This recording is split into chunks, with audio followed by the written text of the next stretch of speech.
तो हमने electronic configuration discuss की थी लास्ट लेक्चर में। देखिए इलेक्ट्रॉनिक कॉन्फ़िगरेशन में उसका हमने हंट्स रूल किया था। हंट्स रूल की हम बात करें तो हंट्स रूल जो है वो ये कहता है कि जब हम ऑर्बिटल में इलेक्ट्रॉन प्लेस करते हैं तो पहले सिंगली फिल्ड करेंगे एंड देन पेयरिंग करनी है। जैसे यहाँ पे देखिए हमारे पास एस ऑर्बिटल है। हर ऑर्बिटल में कितने इलेक्ट्रॉन होते हैं? मैक्सिमम 2। एस तो 2 ही अकोमोडेट करता है। इस तरह से विथ अपोजिट स्पिन शो करते हैं, एक का डायरेक्शन अपवर्ड और एक का डायरेक्शन डाउनवर्ड फॉर्म में। ठीक है। उसके बाद पी है। पी में मैक्सिमम इलेक्ट्रॉन 6 होते हैं, तो 3 ब्लॉक बना के हर ब्लॉक में 2 इलेक्ट्रॉन, जैसे हमने की बात P X, P Y, P Z, तो 2 इलेक्ट्रॉन को उसमें प्लेस किया जाता है। ऐसे ही अगर डी की हम बात करें तो डी में 10 इलेक्ट्रॉन होते हैं मैक्सिमम, 5 ब्लॉक बनेंगे, सब में 2 electron with opposite spin. And F में 14 इलेक्ट्रॉन होते हैं तो 7 ब्लॉक बनेंगे और इसमें भी हर एक में 2 इलेक्ट्रॉन हम प्लेस करते हैं। तो ये आपको इस तरह से याद रखना है। उसके बाद एक टर्म और हम यूज़ करते हैं मैग्नेटिक बिहेवियर या मैग्नेटिक कैरेक्टर। देखिए इलेक्ट्रॉन से हम कैसे जज कर सकते हैं कि इसका मैग्नेटिक बिहेवियर क्या होगा। तो इसमें याद रखिए, अगर आपके सारे इलेक्ट्रॉन पेयर्ड हैं, जैसे भी हम बात कर रहे थे 2 इलेक्ट्रॉन प्लेस करने के हर ऑर्बिटल में, अगर हर ऑर्बिटल में 2 इलेक्ट्रॉन है यानी कि सारे इलेक्ट्रॉन पेयर्ड हैं तो उसे कहते हैं डायामैग्नेटिक कहते हैं। अगर अनपेयर्ड इलेक्ट्रॉन प्रेजेंट है, मतलब एक भी इलेक्ट्रॉन सिंगल है, तो उसे हम कहते हैं पैरामैग्नेटिक कहते हैं। अब ये डायामैग्नेटिक और पैरामैग्नेटिक होता क्या है? तो डायामैग्नेटिक का मतलब होता है, diamagnetic means repel by the magnet and paramagnetic का मतलब अट्रैक्ट बाय द मैग्नेट। ठीक है। तो अगर अनपेयर्ड इलेक्ट्रॉन है तो उसका बिहेवियर क्या होगा? पैरामैग्नेटिक होगा। अच्छा, अब मान लो 2 ऐसे एलिमेंट आपको दे दिए जाएंगे या 2 चीज़ ऐसी दे दी जाए जिस दोनों में अनपेयर्ड इलेक्ट्रॉन हो, तो जिसमें ज़्यादा अनपेयर्ड इलेक्ट्रॉन होंगे उसका पैरामैग्नेटिज्म जो है वो ज़्यादा होगा। जैसे हमने यहाँ पे एग्जांपल लिया है Fe2 positive and Fe3 positive. पूछा गया है out of these two which one is more paramagnetic and Y. ठीक है। तो हमने पहले आयरन की इलेक्ट्रॉनिक कॉन्फ़िगरेशन लिखी। आयरन का एटॉमिक नंबर होता है 26। आयरन का एटॉमिक नंबर क्या है? 26 है। तो इसकी इलेक्ट्रॉनिक कॉन्फ़िगरेशन जो है आयरन की वो हो जाएगी 1s2 2s2 2p6 3s2 3p6 4s2 3d6। अब आपको इलेक्ट्रॉनिक कॉन्फ़िगरेशन तो आई थिंक करना आ ही गई होगी। इलेक्ट्रॉनिक कॉन्फ़िगरेशन के लिए हम कैसे इलेक्ट्रॉन फिल करते हैं? पहले 1s में 2 इलेक्ट्रॉन फिल किए, फिर 2s में 2 इलेक्ट्रॉन, फिर p में 6 इलेक्ट्रॉन, फिर 3s, फिर 3p, 4s पहले लिखते हैं क्योंकि 4s जो है इसकी एनर्जी कम होती है, उसके बाद 3d में। अब हमारे पास 2 केस हैं, हमें बताना है Fe2 पॉजिटिव और Fe3 पॉजिटिव में। तो पहले हमने देखा Fe2 पॉजिटिव में। Fe2 पॉजिटिव की इलेक्ट्रॉनिक कॉन्फ़िगरेशन करने का मतलब ये है कि आपको 2 इलेक्ट्रॉन यहाँ से रिलीज़ करने हैं। और मैंने आपको बोला था कि इलेक्ट्रॉन जब रिलीज़ करते हैं तो हमेशा आउटर शेल के इलेक्ट्रॉन रिलीज़ करेंगे। जैसे यहाँ पर 4s है, ये लिखा पहले है क्योंकि इसकी एनर्जी कम है, बट ये है आउटर शेल। तो जब इलेक्ट्रॉन निकालने की बात आएगी तो इलेक्ट्रॉन हमेशा निकले कहाँ से? 4s से। मतलब Fe2 पॉजिटिव में इस 4s को आपने हटा देना है, तो क्या बच जाएगा? 1s2 2s2 2p6 3s2 3p6 3d6। कौन से इलेक्ट्रॉन हटा दिए? ये 4s वाले। अब देखिए इसके अंदर हमारे पास लास्ट में d में 6 इलेक्ट्रॉन हैं, तो d में कितने ब्लॉक होते हैं? 1 2 3 4 5 होते हैं। 6 इलेक्ट्रॉन पहले सारे सिंगली फिल्ड करेंगे, फिर एक में पेयरिंग हो जाएगी। तो यहाँ पर अनपेयर्ड कितने हैं? 1 2 3 4, 4 इलेक्ट्रॉन अनपेयर्ड। ऐसे ही जब Fe3 पॉजिटिव आएगा तो Fe3 पॉजिटिव में हमने 3 इलेक्ट्रॉन निकालने, तो 2 इलेक्ट्रॉन तो आपके S के जाएंगे, एक इलेक्ट्रॉन D का भी जाएगा। क्यों? क्योंकि S के बाद आता है नंबर D का, तो एक इलेक्ट्रॉन हमने कहाँ से निकाला? D से निकाला। ठीक है बेटे। तो अब इसमें हुआ क्या? इसमें ये हुआ कि यहाँ पे D में कितने इलेक्ट्रॉन रह गए? 5 इलेक्ट्रॉन। D में हमारे पास 5 इलेक्ट्रॉन है। तो अब देखिए आपके पास यहाँ पर क्या आ जाएगा? 1 2 3 4 5, सब में single field according two of बाउ प्रिंसिपल, तो 5 अनपेयर्ड हो गए। तो अब मैंने आपसे क्या कहा था कि ज़्यादा पैरामैग्नेटिक वो होते हैं जिसमें नंबर ऑफ अनपेयर्ड इलेक्ट्रॉन ज़्यादा हैं। किस में ज़्यादा हैं? Fe3 में 5 हैं, Fe2 में 2 हैं, जिसमें ज़्यादा होंगे वो ज़्यादा पैरामैग्नेटिक होगा। Means Fe3 is more paramagnetic as compare to Fe2 positive. क्यों? क्योंकि इसमें ज़्यादा इलेक्ट्रॉन अनपेयर्ड है। तो इस तरह से पैरामैग्नेटिक बिहेवियर भी जो है हम फाइंड आउट कर सकते हैं किसी भी एलिमेंट का according to number of electrons, या इसके अकॉर्डिंगली फाइंड आउट किया जा सकता है। ठीक है बेटे। अब उसके बाद देखिए दूसरा क्वेश्चन जो है वो ये है हमारे पास, एक चीज़ और इसमें आपको बतानी है, वो ये है बेटा कि जो हम लिखते हैं Px, Py, Pz, याद रखिएगा अगर x है तो m की वैल्यू +1 होती है, y है तो m की वैल्यू 0 होती है, z है तो m की वैल्यू -1। ये आपको m मैग्नेटिक क्वांटम नंबर की वैल्यूज़ जो है शो करते हैं। ऐसी जब हम d में देखें तो d में देखिए dxy में +1, dyz में -1, dz² 0, x² - y² +2 and xy -2। ये वैल्यूज़ थोड़ी सी आपको लर्न करनी पड़ेंगी। ठीक, तो ये सारी वैल्यूज़ बताने के बाद अब आते हैं क्वेश्चंस पर। पहला क्वेश्चन हमारा है बेटा, कहा है कि write down the quantum number n, l and m for the following orbital. हमें क्या निकालना है बेटा? हमें निकालने हैं write down the quantum number n, l and m for the following orbital. क्या दिया है ऑर्बिटल? देखिए अब फर्स्ट दिया है 3dx² - y²। अब इसमें क्या होता है, जो ये आगे वैल्यू होती है ये होती है n की हमेशा, तो n की वैल्यू हो गई 3। अब यहाँ d दिया हुआ है, जैसे l की वैल्यू 0 हो तो उसे s कहते हैं, 1 को p कहते हैं, 2 को d कहते हैं, तो l की वैल्यू क्या हो गई 2, तो n की वैल्यू हो गई 3, l की वैल्यू 2। अब यहाँ पर x² - y² है।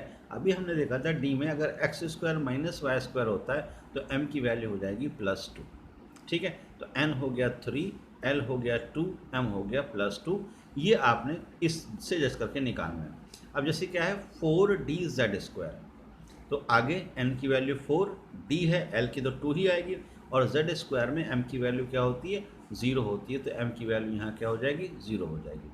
ऐसे ही अब 3dxy है, 3dxy जो है, ठीक है बेटे, 3dxy, तो n की वैल्यू क्या हो गई 3, क्योंकि n आगे 3 लिखा हुआ है, d मतलब l की वैल्यू क्या हो गई 2। ठीक है बेटे, और xy है मतलब m की वैल्यू क्या हो जाएगी, m की वैल्यू xy के लिए -2 होती है। तो अब यहाँ पर कुछ वैल्यू जैसे आपको लर्न करनी होंगी तो वो ईजिली आपको याद रहेंगे। उसके बाद क्या है बेटे, उसके बाद है जैसे 2pz, तो n की वैल्यू 2, p मतलब l की वैल्यू 1 और z मतलब m की वैल्यू 0। ऐसे 3px में n की वैल्यू क्या है 3, l की वैल्यू 1, m की वैल्यू क्या आ जाएगी +1। तो आप ये वैल्यू सारी फाइंड आउट कर सकते हैं। उसके बाद जैसे ये दिया है कि using SPDF notation describe the orbital with the following quantum number. Using SPDF notation describe the following orbital with the following quantum number. जैसे n की वैल्यू गिवन है 2 और l 1 है, तो आपको पता ही है n हमेशा हम पहले लिखते हैं, और l 1 मतलब p, तो ये बन जाएगा 2p। जैसे दूसरे में दिया n की वैल्यू 4 है, l की वैल्यू 0 है, तो ऑब्वियसली n आगे आ जाएगा 4, l 0 मतलब s, तो 4s आ गया। उसके बाद n की वैल्यू 5, l की वैल्यू 3, l 3 कब होता है f के लिए, तो 5f, n 3 l 2, तो क्या हो जाएगा 3d आ जाएगा। तो इस तरह से आपको ये लिखने आने चाहिए, वैल्यूज़ आपसे पूछी जा सकती हैं बच्चों। उसके बाद नेक्स्ट जो है, नेक्स्ट में पूछा है which set of quantum number is not possible. क्या पूछा है, विच सेट ऑफ क्वांटम, यहाँ 4 सेट दिए हैं और पूछा इसमें से पॉसिबल कौन सा नहीं है। अब देखिए पहला केस जो है इसमें n की वैल्यू 2 है, l की वैल्यू 2 है, m की वैल्यू -1 है, s की वैल्यू +1/2 है। अब यहाँ पर L2 और L2, n और l दोनों की वैल्यू सेम है, तो ये पॉसिबल नहीं है क्योंकि n और l की वैल्यू क्या है यहाँ पर सेम है। सेकेंड केस में n की वैल्यू 2 है, l की वैल्यू 1 है, m की वैल्यू -1 है, s की वैल्यू -1/2। यहाँ कोई प्रॉब्लम नहीं है, क्यों भाई n 2 है तो l 1 हो सकता है, उससे छोटा होता है। m की वैल्यू -1 दे रखी है, अगर l 1 है तो m की वैल्यू -1 0 1 हो सकती है, और s -1/2, तो ये परमिटेड है। उसके बाद दिया है n2 l0 m0 s0। अब देखिए s0 कभी भी नहीं हो सकता, s की वैल्यू या तो -1/2 होगी या +1/2 होगी, इसलिए ये भी गलत है। n की वैल्यू 2 दी हुई है, l की वैल्यू 1 दे रखी है, m की 2 है, s की +2 है। अब l की 1 अगर है तो m की उससे बड़ी कैसे पॉसिबल है, पॉसिबल ही नहीं है। तो ये भी पॉसिबल नहीं है। तो इस सेट में जो आपको दिया हुआ है सिर्फ सेकेंड सेट जो है वो पॉसिबल है, बाकी सारे पॉसिबल नहीं है। उसके बाद क्वेश्चन था find number of unpaired electron in. Unpaired electron निकालने हैं। फॉस्फोरस है, एटॉमिक नंबर 15 दिया है।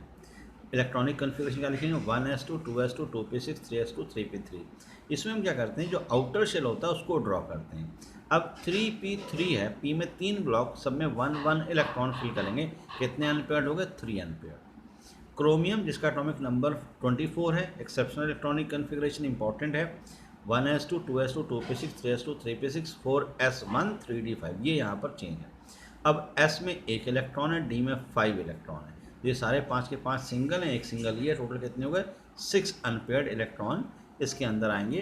Total number of unpaired electron 6। उसके बाद नेक्स्ट जो है कॉपर है 29, ये भी एक्सेप्शन है। 1s2 2s2 2p6 3s2 3p6 4s1 3d10। अब यहाँ पर d में तो 10 पूरे हैं, 4s में एक सिंगल है, एक अनपेयर्ड। तो सबसे ज़्यादा अनपेयर्ड किस में है, क्रोमियम में है। वैसे हमने तीनों के अनपेयर्ड इलेक्ट्रॉन कैलकुलेट कर ली, तो इस तरह से आप कैलकुलेट कर सकते हैं। उसके बाद नेक्स्ट है बेटे क्वेश्चन है a neutral atom of element has 2k 8l and 5m electron find. मतलब आपको दिया हुआ है 2 सेकेंड शेल में, फर्स्ट शेल में 2 इलेक्ट्रॉन है, सेकेंड में 8 हैं, थर्ड में 5 हैं। तो आपको बताना है इसका एटॉमिक नंबर क्या होगा। अब देखिए हमें पता है कि फर्स्ट में 2 है तो 1s2 लिख दिया, सेकेंड में 8 2s2 2p6 8 हो गए, और थर्ड में 5 हैं तो 3s2 3p3 ये 5 हो गए। तो 2 8 एंड 5 जो हमें दिया था, तो कितने हो गए टोटल 6 + 2 8 + 2 10 12 13 14 15। तो इसका एटॉमिक नंबर क्या आ गया 15 आ गया। क्यों, क्योंकि इसमें इलेक्ट्रॉन है 15 और न्यूट्रल का है, तो जितने प्रोटॉन होंगे उतने ही न्यूट्रॉन होंगे, इसलिए इसका एटॉमिक नंबर आ गया 15। Total number of s electron का है। अब s में कितने, इसमें देखिए s में 2 और s में 2, तो 2 + 2 + 6, तो total number of s electron कितने हो गए 6। Total number of p electron, p में यहाँ 6 है, यहाँ 3 है, 6 + 3 9, तो p इलेक्ट्रॉन कितने हो गए टोटल यहाँ पर 9 हो गए। अगर पूछा number of proton in nucleus, भी एटॉमिक नंबर अगर 15 है तो प्रोटॉन भी 15 ही होंगे, ठीक है ना। अच्छा, नंबर ऑफ वैलेंस इलेक्ट्रॉन, अब क्योंकि आउटर मोस्ट शेल में 5 हैं, अगर 5 होते हैं तो 8 से माइनस कर देंगे तो बचे 3, तो इसके वैलेंस इलेक्ट्रॉन होंगे 3। उसके बाद नेक्स्ट क्वेश्चन है what is the lowest value of n that allows g subshell to exist. उन्होंने कहा पूछा n की लोएस्ट वैल्यू क्या होगी, जिसमें अभी तक हमारे पास जो सारे सबशेल हैं वो f तक हैं, ठीक है, g नहीं होता। तो चेक करते हैं g कहाँ आएगा। देखिए अगर g हम लेंगे तो l की वैल्यू 4 होनी चाहिए। क्यों कि l 0 होता है तो उसे s कहते हैं, 1 को p कहते हैं, 2 को d कहते हैं, 3 को f कहते हैं, तो 4 क्या होगा g। तो अगर g लेना है तो l की वैल्यू 4 होनी चाहिए। अब n हमेशा l से बड़ा होता है, तो n हो जाएगा 4 + 1 5, मतलब 5th शेल वो होगा जिसमें g सबशेल आएगा, ठीक है। तो इस तरह से आप फाइंड आउट कर सकते हैं क्या चीज़ कि किस शेल में कितने इलेक्ट्रॉन प्रेजेंट हैं। उसके बाद आते हैं बच्चों शेप्स के ऊपर। शेप ऑफ ऑर्बिटल, देखिए बेटा शेप ऑफ ऑर्बिटल में यहाँ पर हमने कुछ डायग्राम्स बनाए हैं जिसमें इलेक्ट्रॉन की डिस्ट्रीब्यूशन विथ रेडियस, मतलब जैसे जैसे आप एटम से दूर जाएंगे इलेक्ट्रॉन के ऊपर क्या फ़र्क पड़ेगा वो बनाया। सबसे पहले s ऑर्बिटल के लिए ये है इधर साई, इसे कहते हैं एम्पलीट्यूड ऑफ द इलेक्ट्रॉन या wave function of the electron. r जो है ये रेडियस है। अगर हम डिस्टेंस मतलब रेडियस बढ़ाते हैं, न्यूक्लियस से दूर जाते हैं, तो इलेक्ट्रॉन के जो है उसके वेव साई जो है वो भी डिक्रीज होगा, ठीक है, ये 1s के लिए। उसके बाद अगर हम इसी ग्राफ में साई स्क्वायर वर्सेस r कर दें, साई का स्क्वायर कर दिया, साई स्क्वायर क्या था, ये प्रोबेबिलिटी होती है इलेक्ट्रॉन की in that region, psi square versus r। इसमें भी ग्राफ इसी तरह का होगा बट थोड़ा डीप हो जाएगा। ये भी 1s के लिए है। ये कब है, अगर साई स्क्वायर हो, और वो कब था, जब साई होगा। ऐसी सेकेंड 2s की हम बात करें तो 2s में साई वर्सेस r जब बनाते हैं तो ये ग्राफ ऐसे आकर यहाँ पर x को क्रॉस करता है, फिर नेगेटिव में चला जाता है। एक्चुअली ये जो जहाँ पर क्रॉस कर रहा है इस पॉइंट को नोड कहते हैं, और नोड का मतलब होता है वो रीजन जहाँ इलेक्ट्रॉन की डेंसिटी ज़ीरो हो जाए। अब इसी ग्राफ को अगर साई स्क्वायर से पढ़ें, साई स्क्वायर वर्सेस आर, क्योंकि स्क्वायर टर्म आ गई तो कभी भी नीचे नेगेटिव में नहीं जाएगा, इसलिए यहाँ से ये ऊपर बैक चला गया, ये इस तरह से होगा, यहाँ पर ये नोडल प्लेन। ठीक, तो ये तो होगी बात डिस्ट्रीब्यूशन की। अब एक्चुअल में कैसा होता है, तो एस का शेप स्फेरिकल होता है। जैसे 1s में ये सारा रीजन है जहाँ इलेक्ट्रॉन होने के चांसेस मैक्सिमम है। 2s की बात करें तो यहाँ से न्यूक्लियस से यहाँ तक इलेक्ट्रॉन डेंसिटी होगी, बीच में नोडल स्पेस होगा, उसके बाद फिर इलेक्ट्रॉन डेंसिटी होगी। जो नोडल स्पेस है उसे क्या कहते हैं, ये वो रीजन होता है जहाँ इलेक्ट्रॉन डेंसिटी ज़ीरो होती है। तो ये 1s और 2s का शेप है। जैसे जब आप आगे बढ़ोगे नंबर ऑफ नोड और बढ़ते जाएंगे, जैसे 2s में एक नोड है, 3s में 2 नोड हो जाएंगे, तो number of nodal plane increase करते जाएंगे। अब p की बात करें तो p में बेटा हमारे पास px along x axis, py along y axis and pz along z axis होता है। भाई इसमें याद रखना है कि जो ये आपके लोब्स हैं, इन लोब में एक साइड प्लस और एक साइड माइनस होगा, सभी में प्लस माइनस होगा। ठीक है बेटे। अच्छा, जैसे हम यहाँ नोड की बात करें तो नोड क्या था, नोड था it is a region where probability of finding an electron is zero.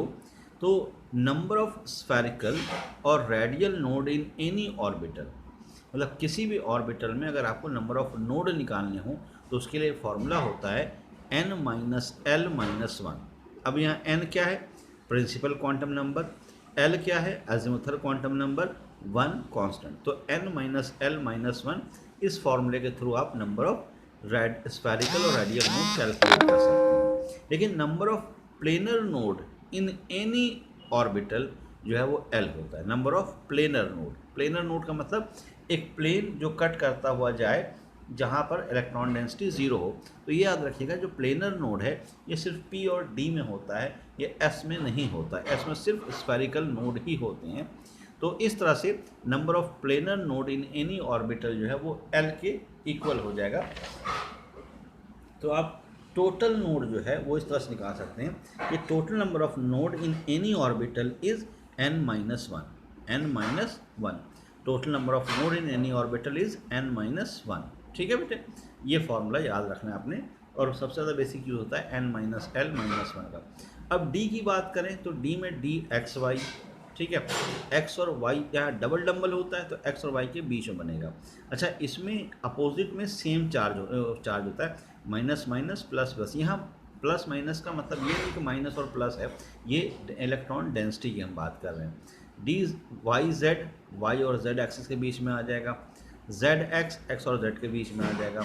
लेकिन अगर आप एक्स स्क्वायर वाई स्क्वायर के देखें तो ये एक्सिस पर ही बनते हैं, और डी जेड स्क्वायर में इस तरह का रिंग स्ट्रक्चर होता है और एक लोब होता है। अच्छा, कई बार क्वेश्चन ऐसे आता है कि ये जो d x square minus y square और डी एक्स वाई में क्या सिमिलैरिटी है, तो सिमिलैरिटी ये है कि अगर हम इसको रोटेट करें 45 डिग्री से तो ये मिल जाएगा, इसको रोटेट करें 45 से तो ये मिल जाएगा, मतलब एक दूसरे में इंटर कन्वर्टिबल है। या कई बार पूछते हैं कि which lobe have its 4 lobe along the axis, तो उसका आंसर क्या आएगा, x square minus y square, क्योंकि x square minus y square में जो चारों लोब हैं ये अलोंग द एक्सिस हैं। अच्छा, दूसरा क्वेश्चन पूछा जाता है which d orbital have ring shape, तो उसका आंसर आएगा डी जेड स्क्वायर, क्योंकि इसमें रिंग शेप का स्ट्रक्चर है। ठीक है बच्चों, तो ये इस कुछ स्ट्रक्चर थे एस पी डी एफ के नहीं बना, सॉरी, एस पी और डी के। अब इनसे रिलेटेड कुछ पॉइंट्स हैं, जैसे हमने कहा कि एस ऑर्बिटल जो है इसमें सिर्फ स्फेरिकल नोड पॉसिबल है, एस ऑर्बिटल में सिर्फ स्फेरिकल नोड हो सकते हैं, जबकि पी एंड डी ऑर्बिटल की बात करें इसमें जो है स्फेरिकल भी होते हैं, साथ में प्लेनर नोड भी प्रेजेंट होते हैं। पी और डी में स्फेरिकल भी होंगे और प्लेनर भी होंगे। जबकि जो अभी हम बात कर रहे थे positive and negative sign in lobes are for the wave function psi, ये वेव फंक्शन साई के लिए हम पॉजिटिव नेगेटिव साइन ड्रॉ करते हैं। Opposite lobe of p orbital have opposite sign, जैसे पी में हमने देखा था एक साइड एक्स, एक साइड प्लस, एक साइड माइनस था, whereas opposite lobes of d orbital have the same sign, जबकि डी ऑर्बिटल में अपोजिट में सेम साइन होता है, उसमें आप उस चेंज नहीं करते। तो ये कुछ बेसिक पॉइंट्स हैं रिगार्डिंग शेप्स वगैरह जो आपको याद रखने हैं। ठीक है बच्चों, तो ये सारा टॉपिक था आपका किसका, एटॉमिक स्ट्रक्चर का डिटेल टॉपिक सारा।